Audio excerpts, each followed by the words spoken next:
तो जो अभी हम करने वाले हैं वो हम ये रेफरेंसेस करने वाले हैं। इस रेफरेंसेस में हमारा जैसे एक टेबल ऑफ कंटेंट और फुट नोट है, एंड नोट है, हम इसको करेंगे। ठीक है, ये सारी चीज़ें हम इसमें अप्लाई करके देखेंगे आज। पहले हम इसका जो इंडेंटेशन है उसको हम कम कर देते हैं, नॉर्मल टेक्स्ट में ले आते हैं।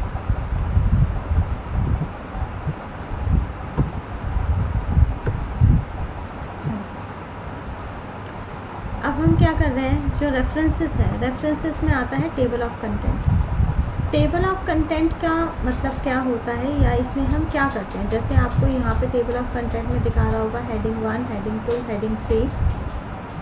तो ये बेसिकली हमारा यूज़ होता है, जैसे हम बुक्स जब हम राइट करते हैं तो उसमें जैसे चैप्टर्स होते हैं, उस चैप्टर के लिए यूज़ किया जाता है ये।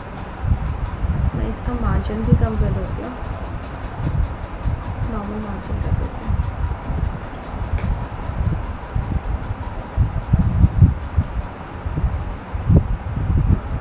तो अब हम क्या कर रहे हैं, अब यहाँ पे हम चैप्टर नंबर 1 लिख रहे हैं। जैसे मेरा ये है चैप्टर 1, और 1 करके इसको हेडिंग कर देंगे। हेडिंग बनाने के लिए ऑल्ट कंट्रोल 1, हमने 1 पहला चैप्टर हमने बना लिया।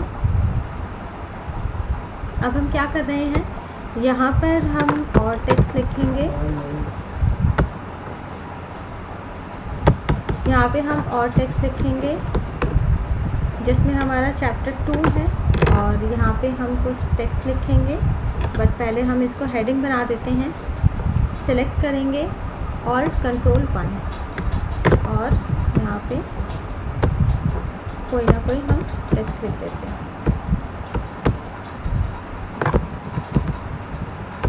ओके, इसके बाद अगेन हम नेक्स्ट चैप्टर बनाएंगे, चैप्टर 3, एंटर।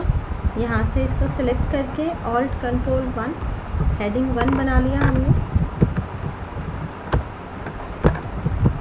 और हमने कुछ टेक्स्ट लिख दिया। फिर एक और चैप्टर बना लेते हैं, मल्टीपल चैप्टर बनाएंगे, तब हम कुछ अच्छे से इसमें समझ पाएंगे कि क्या होगा इसमें। Alt control 1, text. ओके, तो अभी हमने क्या करा, हमने कुछ चैप्टर्स बनाए हैं, और चैप्टर बनाने के बाद मतलब कुछ हेडिंग्स बनाई हैं, हेडिंग बनाई है और उसके चैप्टर्स बनाए हैं। ठीक है, अब मुझे जैसे चैप्टर्स का इंडेक्स होता है, अब वो इंडेक्स हम कैसे अप्लाई करेंगे, किस तरह से इंडेक्स अप्लाई होगा, उस इंडेक्स को हम देखेंगे कैसे अप्लाई करना है। अगर मुझे इसमें इंडेक्स चाहिए तो हम यहाँ पे एंटर करेंगे। इंडेक्स जैसे मुझे फर्स्ट पेज पे चाहिए, तो हम यहाँ गए, रेफरेंसेस पे गए। रेफरेंसेस में टेबल ऑफ कंटेंट आता है। टेबल ऑफ कंटेंट में यहाँ बिल्ड इन, यानी कि पहले से बने बनाए आपके कुछ सैम्पल्स हैं। उस सैम्पल को अगर आपको लेना है तो आप जस्ट क्लिक कर दीजिए। क्लिक करते ही देखो यहाँ पे टेबल ऑफ कंटेंट अपने आप ही बनकर आ गया कि हमारे पूरे इस डॉक्यूमेंट में कितने हमने हेडिंग्स बनाई हैं। ठीक है, अगर आप इस हेडिंग की सब हेडिंग भी बनाते हैं, मतलब अभी तो हमने हेडिंग 1 बनाई थी, सब हेडिंग का मतलब है हेडिंग 2, 1 की सब हेडिंग हेडिंग 2। जैसे कि मैं यहाँ पे एक हेडिंग 2 बना देती हूँ, जिसमें हम मैंने रिज़ल्ट नाम से एक हेडिंग 2 बना दिया। हेडिंग 2 बनाने के लिए हम क्या करेंगे, ऑल्ट कंट्रोल 2 ये प्रेस करेंगे, तो सेकेंड हेडिंग बन गई। सेकेंड हेडिंग बनने के बाद अब मुझे ये टेबल ऑफ कंटेंट चेंज करना है, तो आप इसको सिलेक्ट करिए। सिलेक्ट करने के बाद देखिए अपने आप यहाँ अपडेट टेबल के नाम से ऑप्शन आ रहा है। जैसे अपडेट टेबल करेंगे, ठीक है, एंटायर टेबल जैसे ही ओके करेंगे तो देखो अब यहाँ पे जो मैंने सब हेडिंग बनाई थी, हेडिंग 2 बनाई थी, वो भी यहाँ पे शो कर रहा है कि पेज नंबर 1 पे हमारा चैप्टर 1 है, और उसी की एक सब हेडिंग रिजल्ट नाम से है, जो चैप्टर मतलब पेज नंबर 1 पे है। चैप्टर 2 आपका पेज नंबर 2 पे है, चैप्टर 3 पेज नंबर 4, चैप्टर 4 भी पेज नंबर 4 पे है। ठीक है, तो यहाँ टेबल ऑफ कंटेंट हमारी ये पूरी टेबल ऑफ कंटेंट बन जाती है। पूरे डॉक्यूमेंट में आपकी जितनी हेडिंग्स हैं, ये हेडिंग को ही काउंट करेगा। ये मैं आपको पहले ही बता देती हूँ कि हेडिंग्स को काउंट करेगा। यहाँ पे आपका more table of content from office.com यानी कि ऑनलाइन आपको और टेबल ऑफ कंटेंट आ जाएंगे।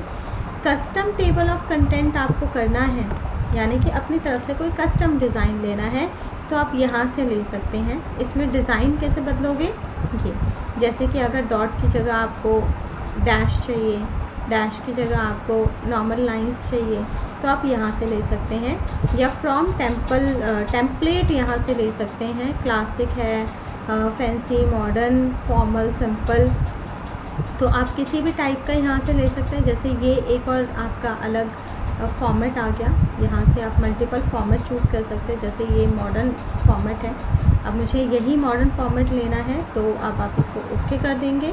तो ओके करते ही वही टेबल जो है, do you want to replace the selected table of content, क्या रिप्लेस करना है, यस, मैं रिप्लेस कर दिया। तो रिप्लेस करते ही देखो अब टेबल ऑफ कंटेंट हमारा एक अलग तरीके से आ गया। तो अलग तरीके से आ गया, ये चैप्टर बता रहा है, उसके साथ पेज नंबर भी बता रहा है, चैप्टर भी है, पेज नंबर भी है, ठीक है। तो आप यहाँ से आप कौन सा लेना चाहते हो, किस टाइप का स्टाइल लेना चाहते हैं, वो आपके ऊपर डिपेंड करता है। सिंपल, फॉर्मल, जो हमारा था वो पहले फॉर्मल था, तो हम फॉर्मल ही ले लेते हैं और इसको ओके कर देते हैं, ठीक है, यस, चेंज हो गया, ठीक है। तो इस तरह से हम यहाँ रेफरेंसेस में टेबल ऑफ कंटेंट बनाते हैं। ये बेसिकली बुक बनाने से रिलेटेड है। एड टेक्स्ट यहाँ पे वही है, लेवल 1 शो कर रहा है, लेवल 2 शो करना है, लेवल 3 शो करना है, क्या कंटेंट शो करना है। नेक्स्ट उसके बाद आता है foot note. Foot note and and note, ये मैं आपको पहले भी बता चुकी हूँ कि फुट नोट और एंड नोट क्या होता है। फुट नोट का मतलब होता है कि अगर किसी वर्ड की मीनिंग आपको अगर इस पर प्रिंट करनी है, तो अगर उस वर्ड की मीनिंग आपको एंड ऑफ द पेज चाहिए, एंड ऑफ द पेज, तो हमारा फुट नोट यूज़ होता है। और अगर आपको उस वर्ड की meaning end of the document चाहिए, तो वो हम एंड नोट पे यूज़ करते हैं। तो फुट नोट है, एंड नोट है। अब मैं एक फुट नोट अप्लाई करके आपको दिखाती हूँ। जैसे ये वर्ड लिखा है प्रोफेशनली, अब प्रोफेशनली का कुछ मुझे मीनिंग बताना है, ठीक है। तो हमने इसको सिलेक्ट करा, सिलेक्ट करने के बाद इंसर्ट फुट नोट पे क्लिक करा। फुट नोट क्लिक करते ही देखिए एंड ऑफ द पेज एक ऑप्शन आ गया, एक लाइन आपकी आ गई है और यहाँ एक अलग सेक्शन क्रिएट हो गया है। तो यहाँ पे आप इसमें कर सकते हैं कुछ, इसकी जो भी मीनिंग है, तो आप इसका मीनिंग बता सकते हैं।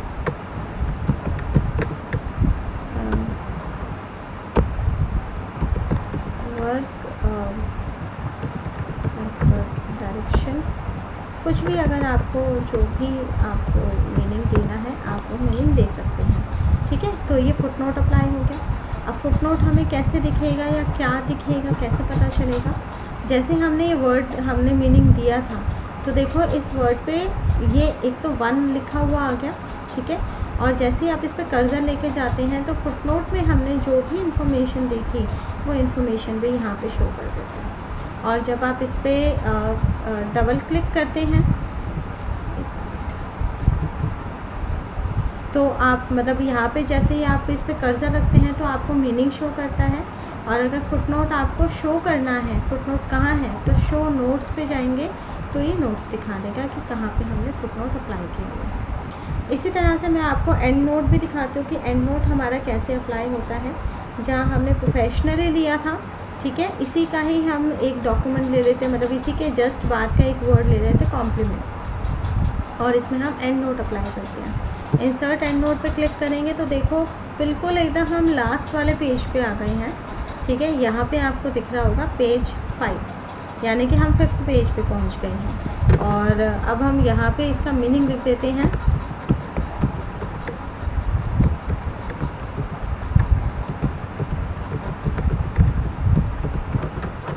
मैंने कुछ भी लिख दिया, मैंने meaning will be end of the document हमने लिख दिया, मतलब मैं फुट नोट का मीनिंग बेसिकली बता रही हूँ, एंड नोट का मीनिंग बता रही हूँ। तो ये हो गया। अब आप शो नोट्स पे जाओगे, ठीक है, शो नोट्स यहाँ पे दिखा देगा कि इसका नोट यहाँ पर है। जैसे ही आप इस पर कर्सर रखेंगे, तो कॉम्प्लीमेंट का जो मीनिंग हमने उस पर दिया है, वही हमें टेक्स्ट यहाँ पे शो कर देगा, ठीक है। तो ये दोनों ही हमारे ऑप्शंस ज़्यादातर जब हम बुक्स राइट करते हैं, या कोई बहुत बड़ा डॉक्यूमेंट हम कुछ लिख रहे हैं तो उसमें बहुत ज़्यादा हेल्पफुल होता है हमारा इसमें काम करने के लिए।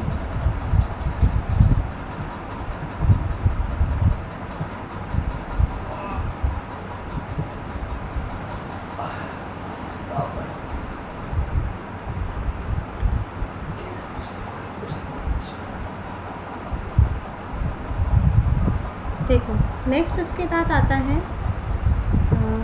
मैं आपको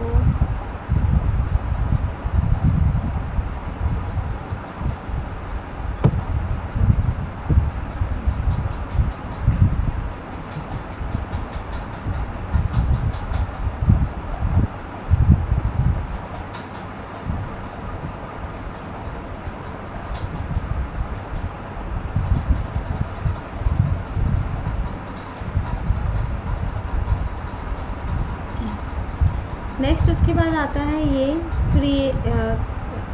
सिट्रेशन एंड बिब्लियोग्राफी।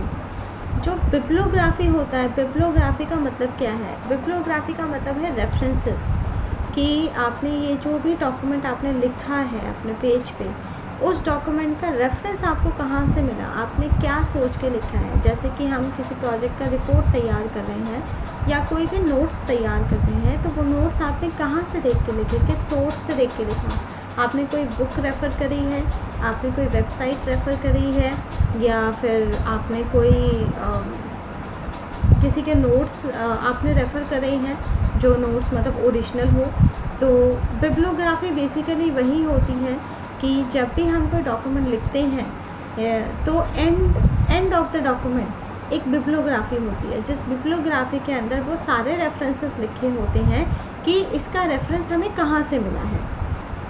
ठीक है, ये जो वर्ड हमने यूज़ करा है, ये जो हमने डॉक्यूमेंट हमने यूज़ करा है, ये हम कहाँ से यूज़ कर रहे हैं। तो बिब्लियोग्राफी में जैसे आप इंसर्ट बिब्लियोग्राफी करते हैं तो यहाँ पे हमारा ये बता रहा है there are no source in the current document, क्योंकि ये जो डॉक्यूमेंट हमने लिखा है ये हमने अपनी मर्ज़ी से लिखा है, इसको हमने किसी बुक से रेफ़र नहीं करा, किसी और चीज़ से रेफ़र नहीं करा है। तो इसलिए ये बता रहा है कि हमारे पास कोई करंट डॉक्यूमेंट का कोई भी सोर्स नहीं है, यानी कि करंट डॉक्यूमेंट हमने कहाँ से लिखा है उसका कोई सोर्स हमारे पास अवेलेबल नहीं है। अगर हमारे पास अवेलेबल होता तो हम वो अवेलेबल करा सकते थे।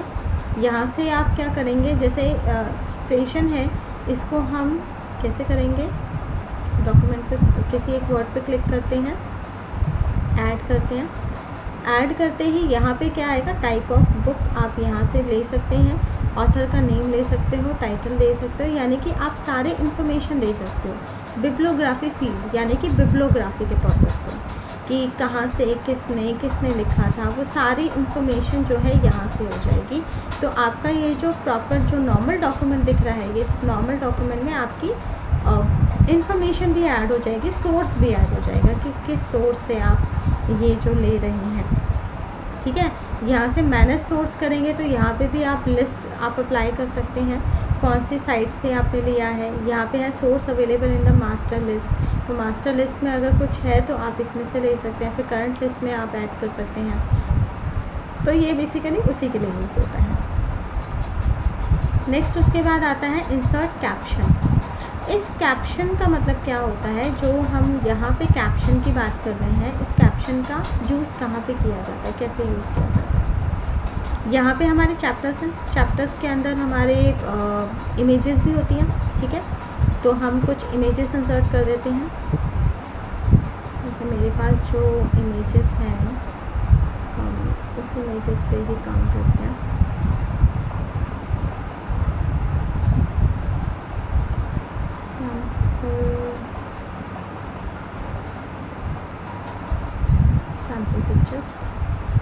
सैम्पल पिक्चर हमने लिया और यहाँ से हम कोई भी इमेज लेते हैं, इंसर्ट कर देते हैं। ठीक है, इसका साइज़ आप छोटा कर लें। और इसके बाद यहाँ से हम एंटर। ठीक है, नॉर्मल हमने एक इमेज लिया, इस इमेज पे हमें क्या अप्लाई करना है, रेफरेंस में जाके इंसर्ट कैप्शन करेंगे। ठीक है, इमेज पे क्लिक करेंगे और इंसर्ट कैप्शन करते हैं। यहाँ पे जैसे फिगर 1 ये अपने आप ही नाम आ रहा है, मतलब इस पे हम कुछ लेबल देना चाहते हैं। तो लेबल आप यहाँ से चूज़ कर सकते हैं, फिगर देना है, टेबल देनी है, इक्वेशन देना है। जैसे बहुत सारी टेबल्स इंसर्ट होती हैं तो हम टेबल 1 टेबल 2 करके दे देते हैं। इक्वेशन मैथ्स के बुक में इक्वेशंस होती हैं, इक्वेशन 1 इक्वेशन 2 देते हैं। तो यहाँ पे हमारी फिगर है तो हम फिगर दे देते हैं इसमें बाय डिफ़ॉल्ट। और न्यू लेबल अगर आपको अप्लाई करना है अपनी तरफ से तो यहाँ से कोई भी अपनी तरफ से हम लेते हैं। जैसे मैंने इमेज लिख दिया कि इमेज अप्लाई करना है, तो यहाँ पे आ गया इमेज 1, ठीक है। और इसको कर देंगे ओके। ओके करते ही यहाँ पर आ गया। नेक्स्ट हम क्या करते हैं, किसी दूसरे पेज पे जाते हैं और वहाँ पे भी हम ऐसे ही कोई एक इमेज इंसर्ट कर लेते हैं। इंसर्ट में पिक्चर, पिक्चर में हमारी नेक्स्ट पिक्चर, ठीक है, इंसर्ट किया। साइज़ हम इसको थोड़ा सा छोटा कर लेते हैं, ठीक है। और इसमें भी हमें अप्लाई करना है कैप्शन, तो रेफरेंसेस में इंसर्ट कैप्शन करके इमेज 2, ठीक है, और ओके। यानी कि आपके डॉक्यूमेंट में जितने भी इमेजेस हैं, इमेजेस को आपने इंसर्ट करा, उसमें आपने कैप्शन प्रोवाइड कर दिया। अब हम क्या करेंगे, जो टेबल ऑफ कंटेंट है इधर ही, अब यहाँ पे आता है insert table of figures. Insert table of figures में जैसे हमने ये टेबल ऑफ कंटेंट इंसर्ट किया है जिसमें हमारे जितने चैप्टर्स हैं, चैप्टर का पेज नंबर के साथ हमें दिखा रहा है, इसी तरह हमारे फिगर की भी एक अलग से टेबल क्रिएट हो जाएगी। इंसर्ट टेबल ऑफ फिगर करेंगे, यहाँ पे आपका प्री डिफाइन बता रहा है कि कौन सा आपको इमेजेस लेनी है। सेम वही सेटिंग्स हैं जो अभी हमने उसमें देखी थी, टेम्पलेट से लेना है आपको, किसी और से लेना है, तो यहाँ पे सारे फॉर्मेट दिए हुए हैं, यहाँ पे इमेज दिया हुआ है कि आपको क्या लेना है, और वही हम इंसर्ट इसमें ओके कर देते हैं। जैसे ही ओके करते हैं तो देखो इसने एक टेबल ऑफ कंटेंट की जगह मतलब टेबल ऑफ फिगर्स दे दिया, यानी कि पूरे डॉक्यूमेंट में कहाँ कहाँ पे हमारे फिगर्स अवेलेबल हैं, उस फिगर्स उस इमेज का जो है इसने कंटेंट प्रोवाइड कर दिया, ठीक है। इसमें बेनिफिट ये भी होता है कि जैसे आप इस पर कंट्रोल पे क्लिक करते हैं, जैसे मेरा चैप्टर नंबर 2 पे मैंने क्लिक करा, ठीक है, तो ये मुझे चैप्टर नंबर 2 पे ही लेके जाता है। और इसके बाद जैसे अगर इमेज है, ठीक है, तो मुझे इमेज पे भी इसी तरह से आपको हाइपरलिंक मिल जाता है। कंट्रोल प्रेस करके जब आप इमेज 2 पे क्लिक करेंगे तो ये हमें इमेज 2 पे ही लेके जाएगा, बेसिकली इमेज 2 के कैप्शन पे लेके जाएगा, ठीक है। तो इस तरह से आप कंटेंट तैयार कर सकते हैं अपने डॉक्यूमेंट में। इसके बाद हमारा क्रॉस रेफरेंस आता है। क्रॉस रेफरेंस हम पहले भी देख चुके हैं, क्रॉस रेफरेंस का ऑप्शन जिसमें हमने बुक मार्क के साथ हमने क्रॉस रेफरेंस किया था। तो जितने भी रेफरेंसेस हैं वो आप किसी एक जगह पे रख सकते हो और वहाँ से जैसे ही कंट्रोल के साथ उस रेफरेंस पे क्लिक करोगे ये हमें उसी जगह पे लेके जाएगा, ठीक है। बाकी ये mark entity, cross reference, page number, इनको मैं फिर कल बताऊँगी आपको, ठीक है। अभी तक जो बताया उसमें किसी को कोई डाउट?